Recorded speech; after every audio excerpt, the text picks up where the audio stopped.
வடகிழக்கு பருவமழையால் மானாமதுரையில் 30 ஆண்டுகளுக்கு பிறகு வைகை ஆற்றில் வெள்ளம் இருகரைகளையும் தொட்டு ஆர்ப்பரித்து செல்கிறது. இது விவசாயம் செழிக்க வழிவகுப்பதோடு கோடைக்கால குடிநீர் பிரச்சினைக்கும் தீர்வாக அமையும் என்பதால் பொதுமக்கள் மிகுந்த மகிழ்ச்சி அடைந்திருக்கிறார்கள்.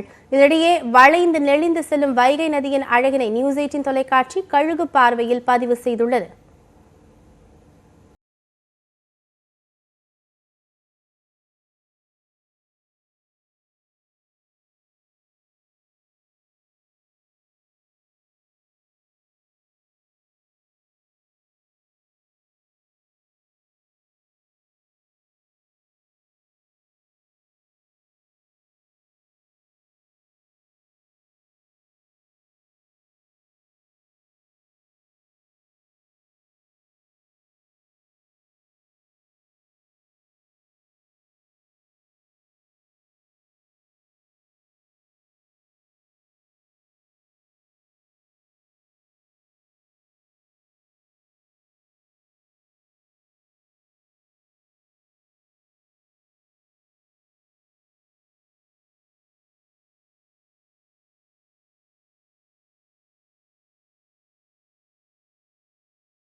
சென்னை கோயம்பேடு சந்தையில் பல காய்கறிகளின் விலை 100 ரூபாயை கடந்துள்ளதாக பொதுமக்கள் வேதனை தெரிவித்துள்ள நிலையில் வரத்து குறைவே விலை உயர்வுக்கு காரணம் என வியாபாரிகள் விளக்கம் அளித்திருக்கிறார்கள்.